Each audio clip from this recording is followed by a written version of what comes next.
Pada subuh hari ini kita bacakan sebuah hadis Nabi Sallallahu Alaihi Wasallam yang diriwayatkan oleh Imam Al-Bukhari berkaitan dengan pelaksanaan waktu atau waktu pelaksanaan penyembelihan hewan kurban.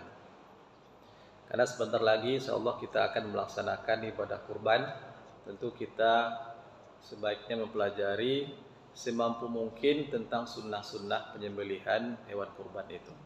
Pagi ini hadis tentang kapan waktu yang paling afdal, waktu yang paling utama untuk melakukan penyembelihan hewan kurban itu. Apakah sama melakukan penyembelihan hewan kurban itu pada tanggal 10 Zulhijjah atau disebut dengan hari nahar dengan penyembelihan pada hari tasyrik, yaitu tanggal 11, 12, 13. Ternyata ini tidak sama keutamaannya, berbeda. Dalam hadis riwayat Imam Al-Bukhari, Rasulullah sallallahu alaihi wasallam mengatakan, "Inna awwala ma nabda'u bihi yaumana hadza." Sesungguhnya apa atau hal pertama kali yang kita memulai hari kita ini adalah an nusalli summa narji pananhar. Ini Rasulullah bersabda untuk hari nahar atau tanggal 10 Zulhijjah saat pelaksanaan salat Id, khutbah Id hari raya. Jadi kata Rasulullah sallallahu alaihi wasallam, sesungguhnya awal yang kita lakukan pada hari ini adalah an nusalli.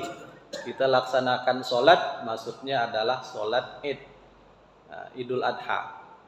Summa narjik, artinya kita pulang ke rumah masing-masing untuk persiapan melaksanakan penyembelihan hewan kurban. Kemudian pananhar, maka tak lama kita segera menunaikan penyembelihan kurban.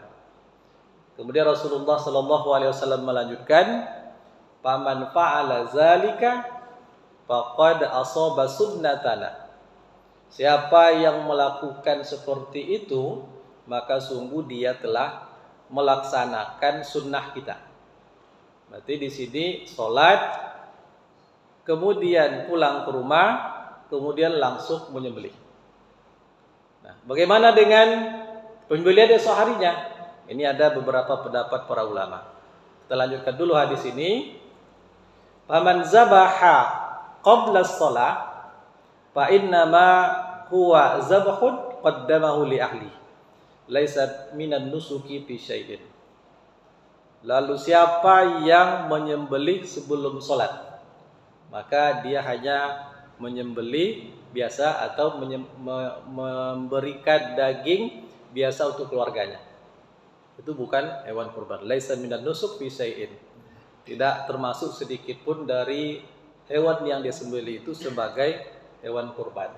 Karena memang dulu ada seorang sahabat yang menyembelih sebelum sholat Id. Maka Rasul mengatakan seperti itu. Artinya tidak sah sebagai hewan kurban.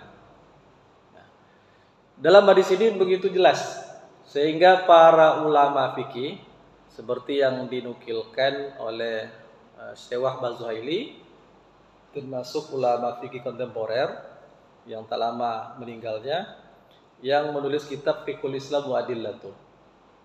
Dia sebutkan dalam kitab ini bahwa sepakat seluruh ulama waktu yang paling afdal untuk melaksanakan penyembelihan itu adalah pada hari nahar, yaitu tanggal 10 Zulhijjah. Itu sepakat semua ulama, baik Imam Abu Hanifah, Imam Malik, Imam Syafi'i ataupun Imam Ahmad bin Hanbal. Mereka sepakat. Dan itu beda dengan pada tanggal 11, 12, 13. Berkaitan dengan tanggal 11, 12, ada hadis lain yang menyebutkan 11, 12, 13 ayyamul tasyrik kulluha manharun. Hari-hari tasyrik itu semuanya adalah hari-hari penyembelihan. Berarti tanggal 11, 12, 13 itu waktu mubah, waktu boleh, sah untuk penyembelihan hewan kurban.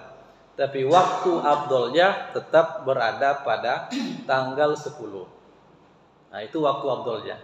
Maka tentu kalau kita mampu, hendaklah berusaha melaksanakan penyembelihan hewan kurban itu pada waktu yang afdol, pada tanggal yang 10, atau pada hari nahar, agar lebih sempurna sunnah untuk mengikuti penyembelihan hewan kurban. Tapi kalau memang tak sanggup, itu berarti baru alternatif yang kedua. Kapan waktu mulainya? Pada hari-hari nahar dan pada hari tasyrik itu. Kalau pada hari nahar, penyembelihan itu dimulai setelah khatib berkhutbah. Itu waktu awalnya. Dan dianjurkan yang pertama sekali untuk melakukan penyembelihan itu adalah imam itu sendiri, khatib. Lazimnya kan imam juga berkhutbah, berkurban. Jadi setelah sholat, kemudian dia khutbah, pulang ke rumah, kemudian melakukan penyembelihan. Maka yang pertama yang dianjurkan untuk melakukan penyembelihan hewan kurbannya adalah imam. Setelah itu baru yang lain. Bahkan ada pendapat di kalangan imam mazhab itu, kurban yang lain itu kalau ingin menyembelih, maka sembelihlah, namanya kan di tempat dia tidak ada sholat Id, dia melakukan kurban sendiri, dia bukan imam, dia bukan khatib, maka dia harus mengukur berapa lama waktu kira-kira penyembelihan sang imam selesai baru dia boleh menyembelih. Nah, itu waktu awalnya. Jadi kalau perkiraan sholat Id dengan khutbahnya selesai pukul 9, kemudian sang imam itu baru menyembelih hewan dia dalam masa setengah jam umpamanya, atau 1 jam, maka dia baru menyembelih pukul 10. Ini bagi orang selain daripada imam. Tapi kalau imam, itu di awal sekali. Nah, jadi sekali lagi para imam mazhab yang pada itu sepakat waktu penyembelihan yang afdol paling utama itu adalah pada tanggal 10 Zulhijjah atau pada hari nahar. Hanya saja mereka beda pendapat kapan akhir dari waktu penyembelihan. Dalam mazhab Abu Hanifah, penyembelihan itu hanya boleh sejak tanggal 10 Zulhijjah sampai tanggal 12, 13 tak lagi. Tapi dalam mazhab yang lain, dalam mazhab Maliki, Imam Malik, Asy-Syafi'i dan Ahmad bin Hambal, itu boleh dilakukan sampai pada tanggal 13 Zulhijjah. Kapan waktunya? Sebelum matahari terbenam pada tanggal 13 Zulhijjah. Begitu juga pada tanggal 11, 12, itu penyembelihan itu waktunya sampai menjelang matahari terbenam. Malam hari bagaimana? Malam hari hukumnya makruh, asalkan masih pada tanggal 10 sampai tanggal 13 Zulhijjah. Hadirin yang dirahmati Allah, inilah sekilas tentang satu sunnah kapan afdolnya penyembelihan hewan kurban itu. Mudah-mudahan ini bermanfaat, menambah wawasan ilmu kita. Kalau kita mampu melaksanakan, tentu ini amalan yang terbaik. Terima kasih atas perhatian. Nasrul minallahi wa fathun qarib wa basyiril mu'minin. Wassalamualaikum warahmatullahi wabarakatuh.